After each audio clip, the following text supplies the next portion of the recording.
Assalamualaikum warahmatullahi wabarakatuh. Hai, kembali lagi bersama aku Fitri ya di channel aku ini. Terima kasih ya kalian udah mau klik video ini dan nonton kembali bersama aku. Kali ini aku akan membawakan cerita yang menarik lagi versi aku. Masih di daerah Jawa Barat, tepatnya di kota Bandung, yaitu Villa Isola. Semoga cerita ini menarik juga ya untuk kalian. Dan langsung saja kita masuk ke ceritanya. Cekidot!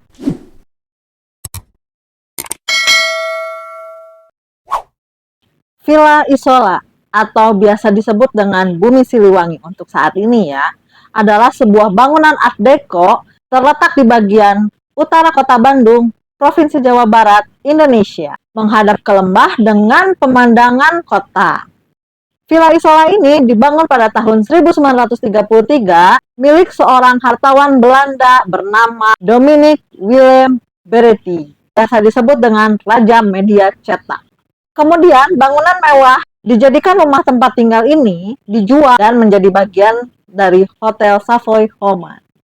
Perkembangan selanjutnya, ternyata Villa Isola ini dijadikan gedung IKIP atau kalau sekarang itu disebutnya UPI, Universitas Pendidikan Indonesia, dijadikan gedung rektorat di UPI. Sebenarnya tujuan awal dibangunnya rumah ini adalah hanya untuk tinggal pribadi seorang Willem Beretti, rumah pribadi lah intinya. Tetapi kemudian dirubah menjadi hotel setelah kematiannya Beretti, setelah kematian yang punya rumah itu. Dan sekarang beralih fungsi menjadi kantor rektorat di UPI. Villa Isola tidak hanya satu-satunya villa yang berbentuk Art Deco di Bandung, banyak juga villa-villa lain atau gedung-gedung bangunan-bangunan lain yang berbentuk Art Deco yang banyak dijumpai di kota Bandung. Selain kemegahan bangunan dan pemandangan sekitarnya, ternyata Villa Isola juga memiliki banyak cerita di dalamnya. Terbiasa dengan kemewahannya seorang Beretti, Beretti punya cerita kehidupan yang intrik dengan pemerintahan saat itu, baik dengan Hindia Belanda ataupun Jepang.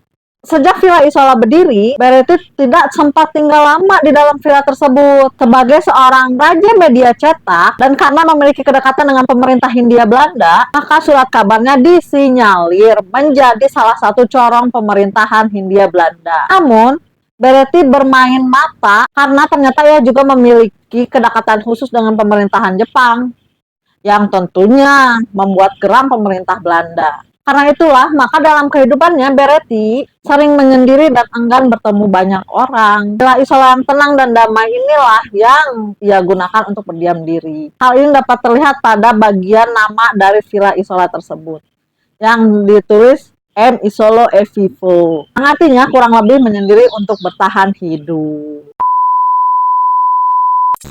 Berbagai polemik yang menghantarkan Beretti ke kehidupan yang tragis, kisah hidup yang tragis. Beretti meninggal ketika pesawat yang ditumpanginya terjatuh di daerah perbatasan Suriah. Kala itu, Beretti sedang ada di Belanda, dan kemudian istrinya mengundang Beretti untuk kembali ke Indonesia untuk pulang Natalan. Sayangnya, dalam perjalanan Beretti dari Belanda ke Indonesia, ia mengalami kecelakaan tragis di pesawat. Terdapat kesimpang siuran informasi yang beredar pada saat itu. Menurut informasi, pesawat tersebut jatuh karena ditembak seorang tentara Inggris. Tetapi dalam laporan resmi, saat itu pesawat tersebut jatuh karena tersambar petir. Hingga kini misteri penyebab jatuhnya pesawat yang dinaiki Beretti tidak pernah terungkap. Di balik sejarah Villa Isola, terdapat cerita mistis yang beredar. Katanya, di villa itu ada penampakan seorang bule yang selalu berdansa. Kemudian terdapat lorong yang menyeramkan hingga tentang kisah satu wanita yang bunuh diri. Hantu wanita yang bunuh diri itu konon disinyalir adalah anaknya Beretti sendiri, yaitu Anna. Sedangkan penampakan hantu Belanda yang selalu berdansa pada malam hari itu di atap gedungnya itu adalah Beretti sendiri. Bahkan pada malam-malam tertentu terdengar dentingan bunyi piano yang mengudarakan melodi kematian. Serem juga ya ternyata, ngeri sih. Dan bahkan semua itu sudah menjadi rahasia umum orang-orang sekitar yang selalu ada di daerah Villa Isola. macam udah nggak aneh lagi lah dengan hal-hal yang selalu terjadi di Villa Isola tersebut, karena ya emang sudah menjadi kesehariannya seperti itu mungkin kali ya. Kalian yang warga Bandung, terutama yang istilahnya sekolah di UPI, apakah pernah juga mendengar atau bahkan menemui kisah mistis di dekat Villa Isola tersebut? Coba komen di bawah ya.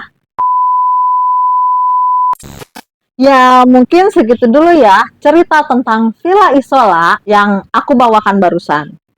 Mau menambahkan ceritanya boleh, atau yang mau berbagi cerita tentang kehidupan kalian atau tentang bangunan-bangunan bersejarah yang kalian ingin kulik lebih dalam lagi, boleh kita share di kolom komentar ya. Apa yang harus aku ceritakan ke depannya, bangunan apa yang harus aku ulik lebih dalam lagi, atau mungkin referensi-referensi cerita yang lainnya. Cerita apapun itu, kalau menarik akan aku bawakan di episode selanjutnya.